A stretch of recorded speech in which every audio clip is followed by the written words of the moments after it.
ఓం శ్రీకృష్ణ పరబ్రహ్మణే నమః. ఓం శ్రీకృష్ణ పరబ్రహ్మణే నమః. ఓం శ్రీకృష్ణ పరబ్రహ్మణే నమః. భగవద్గీతను రచించిన వేదవ్యాసుల వారికి నమస్కరిస్తూ, ఈ భగవద్గీత జ్ఞానాన్ని మనందరికీ అందించిన ఎంతో మంది గురువులకి నమస్కరిస్తూ మనసులో ఒకసారి ధన్యవాదాలు చెప్పుకుందాము.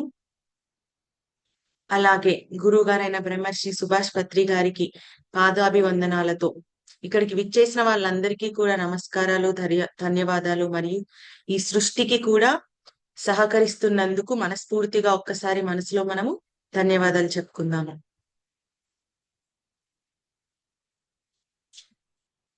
మరి ఈ రోజు మనము భగవద్గీత జ్ఞాన యోగంలోని 19 నుండి శ్లోకాలు నేర్చుకుందాము. మరి ముందు సెషన్ లో మనము 18 వరకు ఉన్న శ్లోకాలలో కర్మ అకర్మ గురించి, కర్మలో అకర్మను ఎలా చూడాలి మరియు అకర్మలో కర్మను ఎలా చూడాలి, ఈ రెండు ఎవరైతే గ్రహించగలుగుతారో వారే పండితులు అనేది నేర్చుకున్నాము. మరి ఈ రోజు తదుపరి శ్లోకాలలో కర్మను ఏ విధంగా ఇంకా చేయాలి అనేది మనము ఇన్ డీటెయిల్డ్ గా తెలుసుకుందాము. ముందుగా జ్ఞానయోగంలోని 19వ శ్లోకం.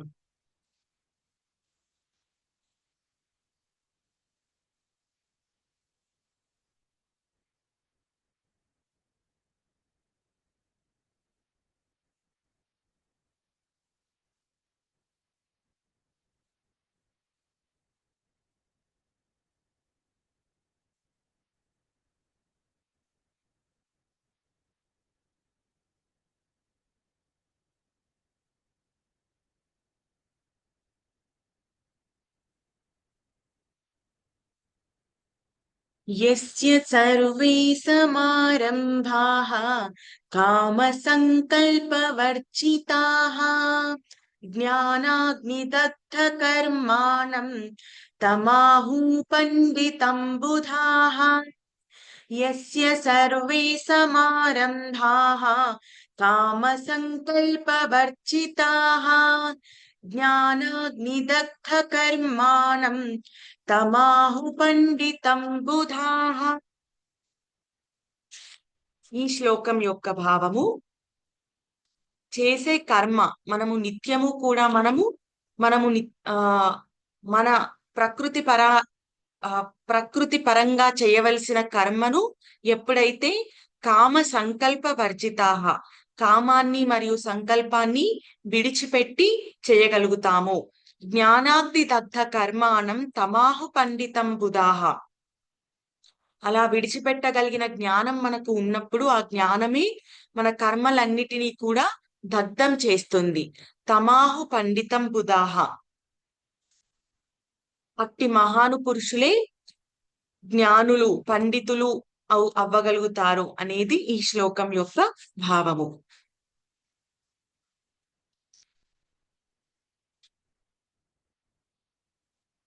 జ్ఞానయోగంలోని 20వ శ్లోకం.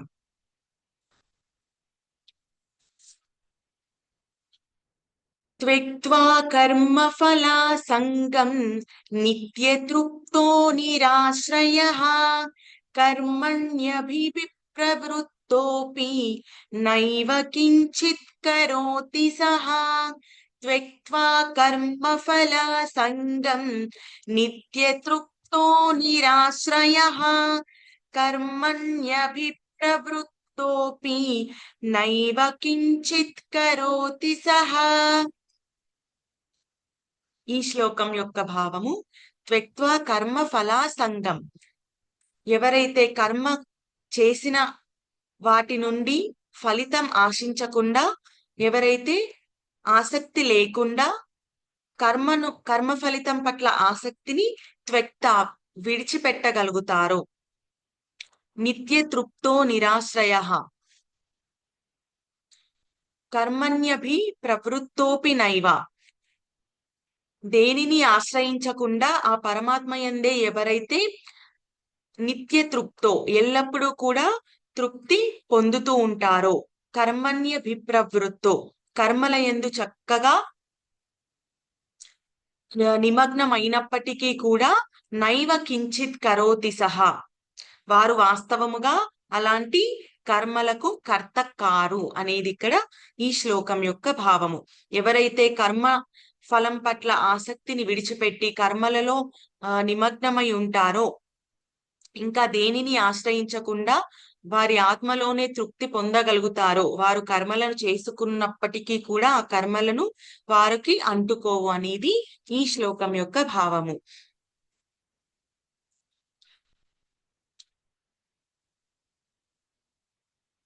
జ్ఞానయోగంలోని 21వ శ్లోకము. నిరాశీర్యత చిత్తాత్మా త్యక్త్వా సర్వ పరిగ్రహాః శారీరం కేవలం కర్మ కుర్వన్నప్నోతి కిల్బిషం.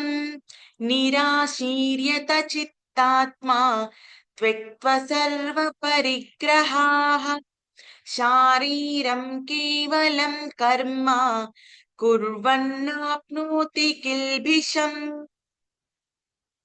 యత చిత్తాత్మ ఎవరైతే మనస్సుని ఇంద్రియాలను నిగ్రహించగలుగుతారో, త్యక్త్వా సర్వ పరిగ్రహ సమస్త భోగ సామాగ్రిని కూడా ఎవరైతే విడిచిపెట్టగలుగుతారో, నిరాశి ఆశ లేకుండా ఎవరైతే జీవించగలుగుతారో, కేవలం శారీర కర్మ కుర్వన్ కిల్బిషం అలాంటి వారు శరీర కర్మలను చేసినప్పటికీ కూడా వారికి కిల్బిషం ఎలాంటి పాపాలను కూడా అంటుకోవు, ఎలాంటి పాపాలను కుర్వన్ నాప్నోతి వారికి అంటుకోవు అనేది ఈ శ్లోకం యొక్క భావము.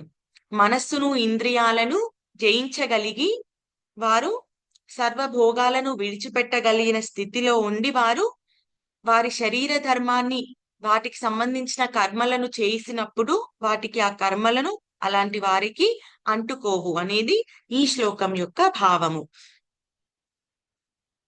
జ్ఞానయోగంలోని 22వ శ్లోకం. యదృచ్ఛాలాభ సంతుష్టో ద్వంద్వాతీతో విమత్సరః సమసిద్ధావసిద్ధౌ చ కృత్వాపి స నిబధ్యతే.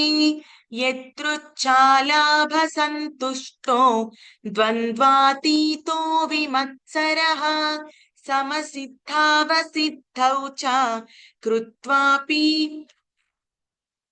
న నిబధ్యతే. యదృచ్ఛాలాభ సంతుష్టో అప్రయత్నముగా ఎవరికైతే అప్రయత్నముగా వచ్చిన దాని లాభము గురించి వారు విమత్సరః అసూయ లేనివాడై, ద్వంద్వాతీత ద్వంద్వాలకు అతీతుడై, సిద్ధ అసిద్ధౌ చ సిద్ధి పట్ల అసిద్ధి పట్ల సమదృష్టి కలిగి ఉంటారో, కృత్వాపి న నిబధ్యతే వారిని కర్మలను వారు అలాంటి స్థితిలో ఉన్నవారు కర్మల పట్ల బంధులు కాలేరు. నిబధ్యతే కృత్వాపీనా నిబధ్యతే కర్మలను చేయడం వల్ల బంధించగలిగేవారు కాదు. ఎవరైతే అనుకోకుండా వచ్చిన దానితో సంతృప్తి పొందగలుగుతారో, ద్వంద్వాలకు అతీతంగా ఉండి సిద్ధి పట్ల అసిద్ధి పట్ల సమదృష్టితో కలిగి ఉంటారో వారిని కర్మలు బంధించలేవు అనేది ఈ శ్లోకం యొక్క భావము.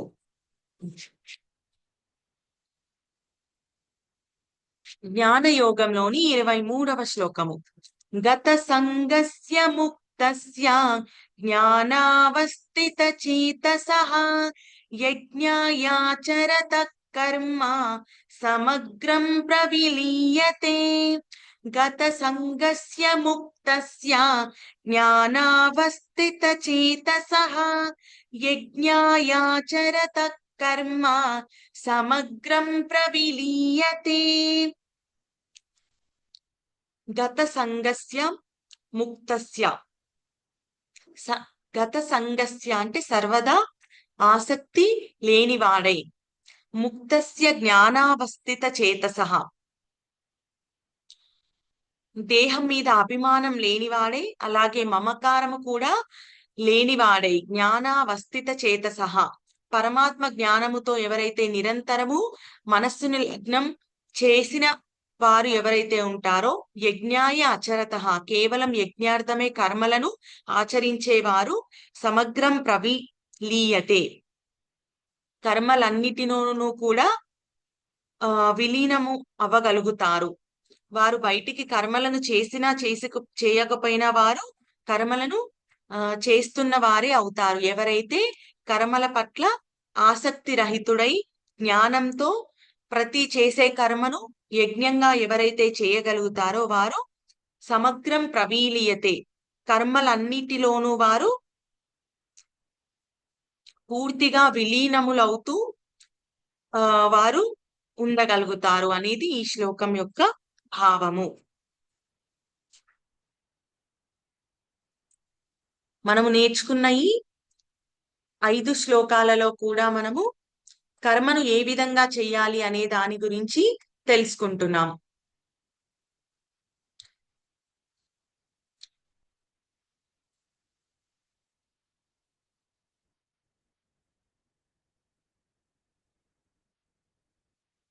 మరి ఈ 5 శ్లోకాలలో కూడా మనము చేసే కర్మను ఆసక్తి లేకుండా చెయ్యాలి. అలాగే మనస్సును, ఇంద్రియాలను నిగ్రహించుకొని ఎవరైతే ఆత్మతో తృప్తి పొందగలుగుతారో వారికి కర్మలను అంటుకోవు అనేది తెలుసుకుంటున్నాము. మరి ఆశ లేకుండా చెయ్యడము అంటే ఏంటి? మనకి ఇంతకు ముందు సెషన్ లో ఏ ఆశ లేకుండా చేయడానికి మనకి మోటివేషన్ ఎలా ఉంటుంది అనేది మనకి డౌట్ వచ్చింది. ఆశ లేకుండా చేయడము అనంటే మోటివేషన్ లేకుండా, ఇంట్రెస్ట్ లేకుండా చేయడము కాదు. ఇక్కడ ఆసక్తి లేకుండా చేయడము అనంటే చేసిన పని పట్ల నీకు అటాచ్మెంట్ లేకుండా చేయడం. ఎప్పుడైతే నీకు అటాచ్మెంట్ లేకుండా ఉంటుందో నువ్వు కంప్లీట్ గా దాని పట్ల ఇంట్రెస్ట్ తో ఆ ప్రజెంట్ మూమెంట్ లోనే ఉండి ఆ పనిని నువ్వు 100% నువ్వు చేయగలుగుతావు. మరి అటాచ్మెంట్ లేకుండా చేయడము అంటే ఎలా చేయడము? నువ్వు డిటాచ్మెంట్ తో ఉండి చేయగలగడం. మరి డిటాచ్మెంట్ తో ఉండడము అని అంటే ఏంటి? నువ్వు ఎప్పుడైతే నువ్వు నీ ఇంద్రియాలను నిగ్రహించే కంట్రోల్లో ఎంత వాడుకోవాలో అంతే వాడుకోగలిగే శక్తి నీకు ఉన్నప్పుడు, ఎప్పుడైతే నీ మనస్సును నిగ్రహించే శక్తి, ఆ మనస్సులో కూడా ఏ దాని పట్ల నువ్వు నీ మనస్సుని ఉపయోగించుకోవాలి అనే జ్ఞానం నీకు ఉండగలగడము. మనసు పరిపరి విధాలుగా పరిగెత్తినప్పుడు దానిని ఎలా నువ్వు అదుపులో తెచ్చుకోగలగాలి, ఎంత నువ్వు వాడుకోవాలి అనే నిగ్రహ శక్తి నీకు ఉన్నప్పుడు నువ్వు నీ ఆత్మలో తృప్తి పొందగలుగుతావు. నువ్వు ఆ ఇంద్రియాలను, మనస్సును స్థితి దాటి నువ్వు ఆత్మలో తృప్తి పొందగలిగినప్పుడు నువ్వు కంప్లీట్ గా డివైన్ కాన్షియస్నెస్ తో కనెక్ట్ అవ్వగలుగుతాము మనం. అప్పుడు నువ్వు ఆత్మ లెవెల్ నుంచి నువ్వు కర్మను చేయగలుగుతావు. ఆత్మ లెవెల్ నుంచి నువ్వు కర్మను చేసినప్పుడు ఏంటంటే నువ్వు ఆటోమేటిక్ గా డిటాచ్మెంట్ తో చేయగలుగుతావు. ఆత్మ లెవెల్లో కర్మను చేయగలగడం అంటే ఏంటి?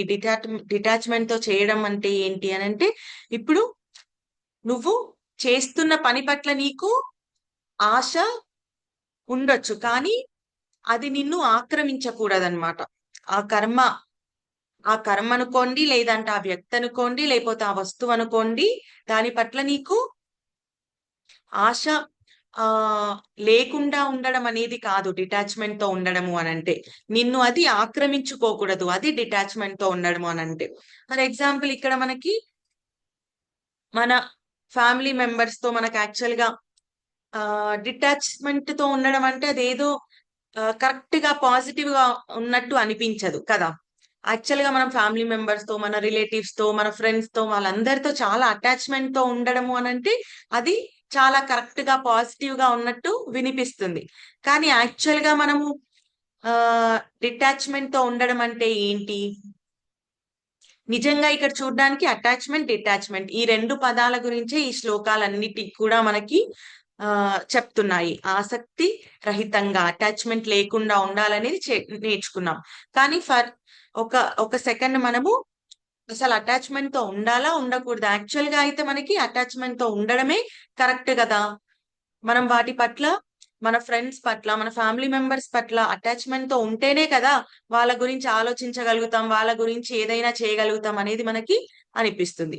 కానీ ఇప్పుడు ఒక ఎగ్జాంపుల్ మనం చెప్పుకుందాం. మనకు అత్యంత ఇష్టమైన వ్యక్తికి ఏదో అయ్యింది, ఏదో విషయం జరిగి వాళ్ళు బాధపడుతున్నారు. అలాంటప్పుడు మనం కూడా మనం వారికి వారి పట్ల చాలా ఇష్టం ఉంది, చాలా ప్రేమ ఉంది మనకి. అప్పుడు వాళ్ళు బాధపడుతున్నారని మనం కూడా వాళ్ళ మైండ్ కి అటాచ్ అయిన స్థితిలో ఎలా బిహేవ్ చేస్తాము అని అంటే, మనం కూడా వారితో పాటు కలిసి బాధపడతాము. యాక్చువల్గా వాళ్ళు కూడా అదే అనుకుంటారు, అమ్మో వీళ్ళు నా కోసం బాధపడుతున్నారంటే వీళ్ళకి ఎంత ఇష్టం ఉంది నా మీద అని అనుకుంటాం. కానీ అక్కడ జరగవలసినది ఏంటి, అక్కడ ఆల్రెడీ బాధపడుతున్నారు వాళ్ళు. మనం కూడా ఇంకా బాధపడితే అక్కడ సాడ్నెస్ అనే వైబ్రేషనే అక్కడ మొత్తం క్రియేట్ అవుతుంది. దాని వల్ల వాళ్ళకి ఏదైనా ఉపయోగం ఉందా? దాని వల్ల వారు ఆ బాధ నుంచి బయటకు రాగలుగుతున్నారా అంటే లేదు కదా. మరి మనం ఎలా ఉండాలి అప్పుడు ఆ పరిస్థితిలో? వాళ్ళ వాళ్ళ పట్ల డిటాచ్మెంట్ తో ఉండడం అంటే ఏంటి? నువ్వు అక్కడ హ్యాపీ వైబ్రేషన్ ని క్రియేట్ చేయాలి. నీ నీ డాటర్ అక్కడ బాధపడుతుంది అని అంటే నువ్వు దాని నుంచి బయటికి తీసుకురాగలగాలి. అంటే నువ్వు మరి నా డాటర్ బాధపడుతుండే నేను ఎలా హ్యాపీగా ఉండగలుగుతాను అని అంటే, ఎలా ఉండగలుగుతాను అనేది క్వశ్చన్ కాదు ఇక్కడ. You have to be happy అంటే నువ్వు I have to be happy అనుకున్నప్పుడు నీకు ఆటోమేటిక్ గా వైబ్రేషన్ అనేది డిటాచ్మెంట్ అయిపోతుంది. డిటాచ్మెంట్ అవునప్పుడు నీకు అక్కడ ఆ సాడ్నెస్ నుంచి నువ్వు బయటికి తీసుకురాగలుగుతావు. అలా కాకుండా నువ్వు కూడా అందులో ఇన్వాల్వ్ అయిపోయావు అనుకోండి, నీ మైండ్ కూడా అదే వైబ్రేషన్ లో ఉందనుకోండి, అప్పుడు నీకేమవుతుంది? నువ్వు కూడా అదే క్రియేట్ చేస్తున్నావు అక్కడ. ఇంకా నువ్వేమనుకుంటున్నావు, నేను బాధపడడం ద్వారా నాకు ఇంకా ప్రేమ ఉంది కదా అనుకుంటున్నావు. కానీ దానివల్ల నువ్వు యాక్చువల్ గా హెల్ప్ చేస్తున్నావా తనకి అని అంటే హెల్ప్ జరగట్లేదు అక్కడ తనకి. మరి ఎప్పుడు జరుగుతుంది అని అంటే, నువ్వు ఆ సిచ్యువేషన్ పట్ల నువ్వు ఆక్రమించబడకుండా ఎప్పుడైతే నువ్వు దాని నుండి బయటికి రాగలిగి రియాలిటీలో ఉండి తనకి ఏం కావాలో అది నువ్వు ఇవ్వగలిగినప్పుడే తనకి నువ్వు యాక్చువల్ గా హెల్ప్ చేసినప్పుడు. మరి ఇక్కడ ఆ తన స్థితిలో ఇన్వాల్వ్ అయిపోయి తనతో పాటు బాధపడడం యాక్చువల్ గా తనకు కూడా అబ్బా నాకు ఎంత ప్రేమ ఉంది నా మీద అనేది అనిపించవచ్చు. కానీ యాక్చువల్ గా ఎవరు హెల్ప్ చేయగలుగుతున్నారు అని అంటే, నిర్మలంగా ఉండి పీస్ఫుల్ గా ఎవరైతే ఉండి తన పట్ల ఆ ఎంపతితో ఎవరైతే ఉండగలుగుతున్నారో, డిటాచ్మెంట్ తో ఎవరైతే ఉండగలుగుతున్నారో వారే యాక్చువల్ గా తనకి హెల్ప్ చేస్తున్నట్టు. ఇప్పుడు ఫర్ సపోజ్ ఎగ్జాంపుల్ నాకు కూడా ఆ ఏదో సిచ్యువేషన్ లో నేను బాధపడడం చూసి, నేను విచారంతో ఉండడం చూసి మా సిస్టర్ తను బాధపడడం స్టార్ట్ చేసింది. ఎందుకంటే తను నాతో అంత అటాచ్మెంట్ తో ఉండింది.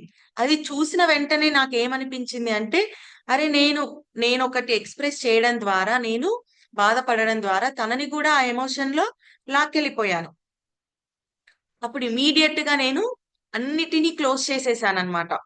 నేను దేని గురించి అయితే బాధపడుతున్నానో ఆ విషయం పట్ల నేను ఎండ్ చేసి ఇమీడియట్ గా స్టాప్ చేసి, నువ్వు బాధపడకూడదు అంటే అని తనకి చెప్పాను. ఆటోమేటిక్ గా అంటే అక్కడ ఆ సిచ్యువేషన్ ఏదైతే నన్ను బాధ పెడుతుందో అక్కడి నుంచి డిటాచ్ అయిపోగలిగాను. డిటాచ్ అయిపోయి నేను వెంబడే స్టాప్ చేయగలిగాను ఏడవడం అనేది.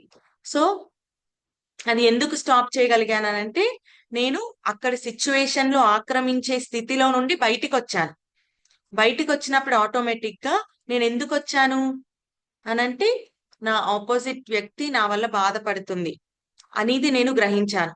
అది అలా జరగకూడదు అనంటే నేను ముందు బాధపడకూడదు అనంటే ఆ సిచ్యువేషన్ నన్ను ఆక్రమించే స్థితిలో నుండి బయటికి రాగలగాలి. అది నేను ఆ మూమెంట్ లో చేయగలిగినప్పుడు ఆటోమేటిక్ గా నేను స్టాప్ చేశాను బాధపడడం. అప్పుడు తను కూడా మళ్ళీ నార్మల్ స్టేట్ లోకి రాగలిగింది. సో ఇక్కడ మరి నువ్వు ఆ సిచ్యువేషన్ లో నుండి ఇక్కడ డిటాచ్మెంట్ అంటే ఏది పట్టించుకోకుండా కేర్లెస్ గా ఉండడం అనేది కాదు. జస్ట్ ఆ సిచ్యువేషన్ నిన్ను ఆక్రమించేంత స్థితిలో నువ్వు ఉండకుండా ఉండడం అనేది డిటాచ్మెంట్. ఈ ప్రతి శ్లోకంలోనూ మనం నేర్చుకున్నది అదే. ఎవరైతే ఆ కోరికలను సంకల్పాలను విడిచిపెట్టగలుగుతారో ఆ జ్ఞానంతో వాళ్ళు కర్మలను దగ్ధం చేయగలుగుతారు. అంటే వారు కర్మను చేసినప్పటికీ కూడా వారికి అది అంటుకోదు. అంటే డిటాచ్మెంట్ అనేది ఒక్కసారిగా ఏదో ఒకటి వచ్చేది కాదు, అదొక ప్రాసెస్. ఫస్ట్ మనము ఒక్కొక్క ప్రాసెస్ ద్వారా ఆ డిటాచ్మెంట్ స్టేట్ లోకి వెళ్ళగలుగుతాం. ముందుగా కోరికలను సంకల్పాలను విడిచిపెట్టే స్థితిలో మనకి ఆ జ్ఞానం చేత మన కర్మలను దగ్ధం చేసుకోగలుగుతాం. జ్ఞానాగ్ని దగ్ధ కర్మాణం. అలాగే మనము ఎల్లప్పుడూ కూడా దేని పట్ల ఆశ లేకుండా అంటే మనము అక్కడ ఇంట్రెస్ట్ లేకుండా అని కాదు, దానిలో ఆక్రమించే స్థితిలో ఉండకుండా ఉండడం అన్నమాట. ఆ సిచ్యువేషన్ పట్ల ఆ సిచ్యువేషన్ మనని ఆక్రమించుకోకుండా ఉండడం. ఎప్పుడైతే అలాంటి స్థితిలో ఉండి నిత్య తృప్తో నిరంతరము కూడా ఆత్మలోని తృప్తి పొందగలిగే స్థితి ఎప్పుడైతే ఉండగలుగుతామో అప్పుడు మనం చేసిన కర్మ పట్ల కర్మలో మనము చేసినప్పటికీ కూడా అది మనల్ని అంటుకోకుండా ఉంటుంది. అలాగే మరి ఇది ఇలా చేయగలగాలి, నిత్యం ఆత్మలోనే తృప్తి పొందగలిగే స్థితి రావాలి అని అంటే మనము మన మనస్సుని ఇంద్రియాలను రెండిటిని నిగ్రహించే శక్తి మనకి రాగలగాలి. అలా వచ్చినప్పుడు మనము అన్నిటి పట్ల కూడా సమదృష్టితో ఉండగలుగుతాం. ద్వంద్వాతీతం నుంచి ఏకత్వంలోకి రాగలుగుతాము. ద్వంద్వాదులు అని అంటే ఏంటి? ఏదైనా రెండు ఆపోజిట్ గా ఉండడం, మంచి చెడు సుఖం దుఃఖము, ఈ రెండిటిలో నుండి ఏకత్వంలోకి రావడము అనంటే అక్కడ మంచి చెడు సుఖము దుఃఖము అనేది రెండు లేవు, రెండు లేకుండా ఒకటి ఉండడము అనంటే ప్రతిదీ ఒక అనుభూతిగానే మనము గ్రహించగలగడం.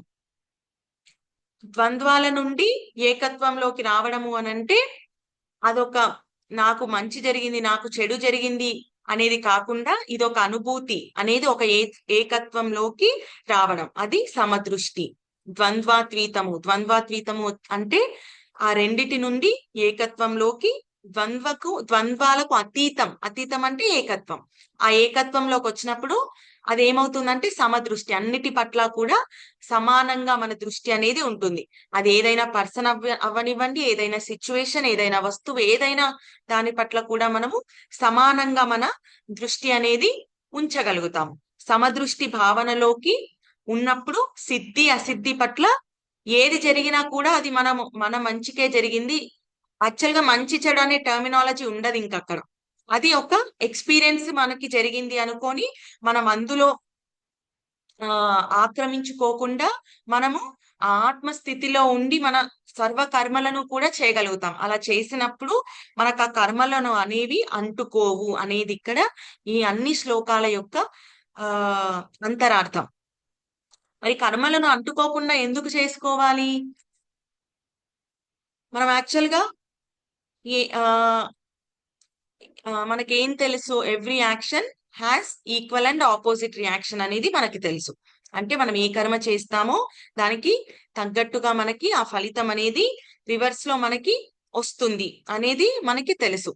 మరి ఇది లేకుండా ఎందుకు ఉండాలి? మనకి ఆ రియాక్షన్ అనేది ఎందుకు ఉండకుండా ఉండాలి మనకు ఎందుకు అనంటే మనము ఆ జన్మ చక్రంలో నుండి బయటికి రావడానికి, ఆ సైకిల్లో నుండి పుట్టుక మరణం మరణం పుట్టుక సైకిల్లో నుండి బయటికి రావడానికి రియాక్షన్ అనేది ఉండకూడదు. మనకు రియాక్షన్ వచ్చినప్పుడు యాక్షన్ ఉంటుంది, యాక్షన్ ఉన్నప్పుడు మళ్ళీ రియాక్షన్ ఉంటుంది. ఇది ఒక సైకిల్ లాగా తిరుగుతూ అందులోనే చిక్కుకోకుండా దానిలో నుండి బయటికి రావడానికి మనకి ఆ కర్మలను అంటుకోకుండా ఉండే స్థితిలోకి మనం వెళ్ళగలగాలి. మరి బయటికి ఎందుకు రావాలి అనంటే జన్మరాహిత్యము బయటికి వచ్చినప్పుడే మనము పొందగలుగుతాం. మరి జన్మరాహిత్యం ఎందుకు ఉండాలి అనంటే పుట్టుక మరణం సైకిల్లో నుండి బయటికి రావడమే అల్టిమేట్ ప్రతి ఒక్కరి కూడా గోల్. అందులో ఆ బయటికి వచ్చినప్పుడే మనము నేనే ఆ పరమాత్మను అనే స్థితి మనము అర్థం చేసుకోగలుగుతాం. ఆ పరమాత్మకి నాకు ఎలాంటి డిఫరెన్స్ లేదు. మనం నది ఎగ్జాంపుల్ చెప్పుకున్నాం కదా, మనం సముద్రం ముందు నది ఉన్నంతసేపు కూడా నేను అది వేరు అనే భావనలో ఉంటుంది నది. కానీ ఒక్కసారి అది అందులో కలిసిపోయినప్పుడు అప్పుడే అర్థమవుతుంది అనమాట నేనే ఈ సముద్రాన్ని అని. మరి మనం కూడా నేను ఆత్మను అనే నాలెడ్జ్ మనము రెండవ అధ్యాయం నుండి తెలుసుకుంటూనే వస్తున్నాము. మరి నేను ఆత్మ నుండి ఆ పరమాత్మకు నాకు ఆత్మకు ఎలాంటి డిఫరెన్స్ లేదు అని ఎప్పుడు తెలుసుకోగలుగుతాము అని అంటే ఈ రాహిత్యము పొందగలిగినప్పుడే. ఈ జన్మ రాహిత్యం ఎప్పుడు పొందగలుగుతామంటే ఆ సైకిల్ నుండి బయటికి వచ్చినప్పుడే జన్మరాహిత్యం అంటే ఇంకో జన్మ ఉండకుండా మనకి ఉంటుంది. అది పొందాలి అని అంటే మరి మనం చేసిన కర్మ పట్ల మనకి రియాక్షన్ ఉండకూడదు. ఉండనప్పుడే మనం దానిని పొందగలుగుతాము. ఎప్పుడు రియాక్షన్ ఉండదు మనకి, ఆ కర్మ ఫలితం ఎప్పుడు మనకు అంటుకోదు అని అంటే ఎప్పుడైతే ఈ విధంగా కర్మను ఒక యజ్ఞంగా భావించి ఆసక్తి లేకుండా అహంకారం లేకుండా నిత్యం ఆత్మలోనే సంతృప్తి పొందుతూ మనస్సుని ఇంద్రియాలను నిగ్రహించి నిత్యం ఆత్మలోనే సంతృప్తి పొందుతూ కర్మలను చేసినప్పుడు మనం ఆ డివైన్ కాన్షియస్ తో ఆ అక్కడ నుంచి మనము కర్మలను చేస్తున్నప్పుడు ఆటోమేటిక్ గా మనకి కర్మ ఫలితం అనేది మనకి అంటుకోనప్పుడు ఆ జన్మరాహిత్య స్థితిని మనము పొందగలిగి ఆ పరమాత్మలో ఐక్యం అవ్వగలుగుతాం. నేనే ఆ పరమాత్మను అనే స్థితిలోకి మనము ఆ శ్రీకృష్ణ పరమాత్మను చేరుకోగలుగుతాం అనేది ఈ శ్లోకాల ద్వారా మనము నేర్చుకోవాలి. ఇది ఈరోజు శ్లోకాలు. ఒకసారి ఈ శ్లోకాలు ఉచ్చారణ చేసుకొని మనము ఎండ్ చేద్దాం. హ్యాండ్ రేస్ చేసిన వాళ్ళు అన్మ్యూట్ చేసుకోండి.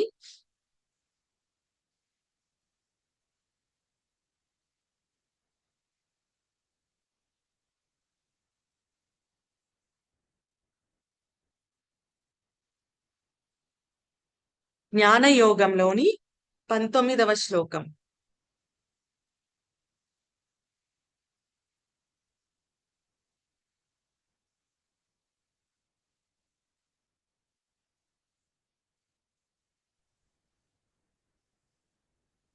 జ్ఞానయోగంలోని 19వ శ్లోకం. జ్ఞానయోగంలోని 19వ శ్లోకం. యస్య సర్వే సమారంభాః యస్య సర్వే సమారంభాః కామ సంకల్పవర్జితాః కామ సంకల్పవర్జితాః జ్ఞానాగ్నిదగ్ధ కర్మాణం జ్ఞానాగ్నిదగ్ధకర్మాణం తమాహు పండితం బుధాః తమాహు పండితం బుధాః. యస్య సర్వే సమారంభాః కామ సంకల్పవర్జితాః యస్య సర్వే సమారంభాః కామ సంకల్పవర్జితాః జ్ఞానాగ్నిదగ్ధ కర్మాణం తమాహు పండితం బుధాః జ్ఞానాగ్నిదగ్ధకర్మాణం తమాహు పండితం బుధాః. గుడ్. నెక్స్ట్ జ్ఞానయోగంలోని 20వ శ్లోకం. జ్ఞానయోగంలోని 20వ శ్లోకం. త్యక్త్వా కర్మఫలాసంగం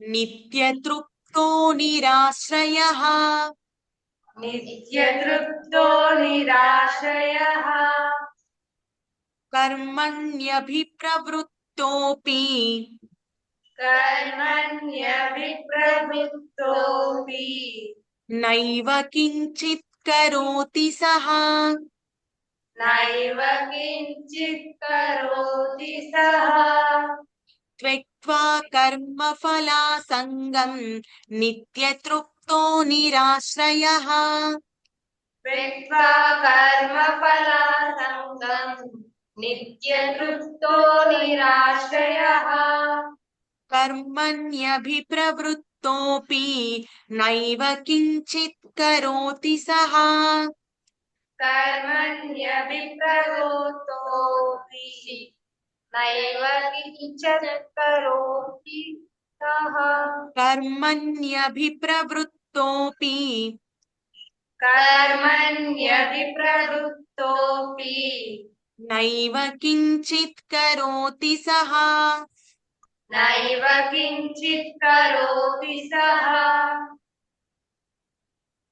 గుడ్. నెక్స్ట్ జ్ఞానయోగంలోని 21వ శ్లోకం.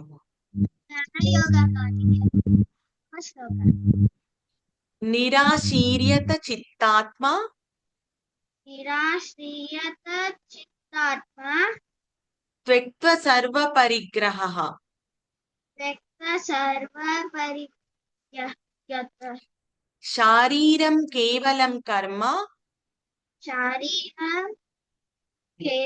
కేవలం కర్మ కుర్వన్నాప్నోతి కుర్వన్నాప్నోతి కిల్బిషం. కిల్బిషం. నిరాశీర్యత చిత్తాత్మ చిత్తాత్మ త్యక్త్వ సర్వ పరిగ్రహః. వ్యక్త సర్వ పరిగ్రహః శారీరం కేవలం కర్మ శారీరం కేవలం కర్మ కుర్వన్నాప్నోతి కుర్వన్నాప్నోతి కిల్బిషం. కిల్బిషం. నెక్స్ట్ జ్ఞానయోగంలోని 22వ శ్లోకం. జ్ఞానయోగంలోని 22వ శ్లోకం. యదృచ్ఛాలాభ సంతుష్టో యదృచ్ఛాలాభ సంతుష్టో ద్వంద్వాతీతో విమత్సరః. ద్వంద్వాతీతో విమత్సరః. సమసిద్ధావసిద్ధౌ చ సమసిద్ధావసిద్ధౌ చ కృత్వాపి న నిబధ్యతే. కృత్వాపి న నిబధ్యతే. యదృచ్ఛాలాభ సంతుష్టో ద్వంద్వాతీతో విమత్సరః. యదృచ్ఛాలాభ సంతుష్టో ద్వంద్వాతీతో విమత్సరః.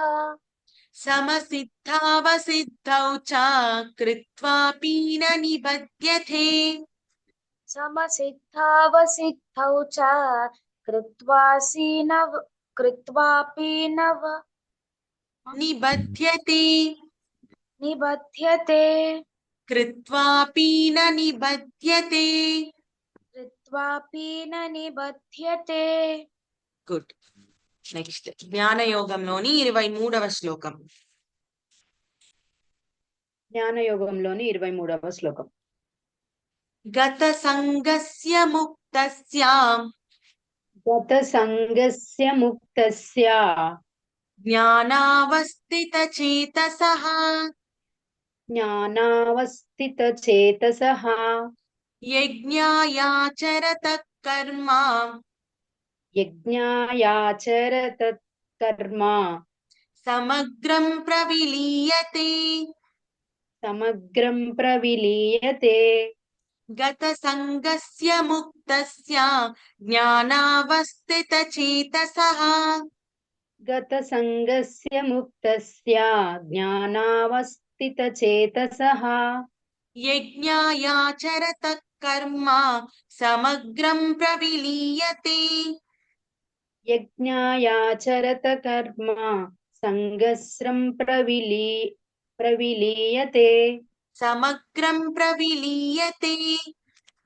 సమగ్రం ప్రవిలీయతే. సో ఇది ఈరోజు శ్లోకాలు. మరి మనము ఈ శ్లోకాలు నెక్స్ట్ కంటిన్యూషన్ అనేది రేపు చేసుకుందాము. అంతవరకు సెలవు. జై శ్రీకృష్ణ. హరే కృష్ణ హరే కృష్ణ కృష్ణ కృష్ణ హరే హరే హరే రామ రామ రామ రామ హరే హరే.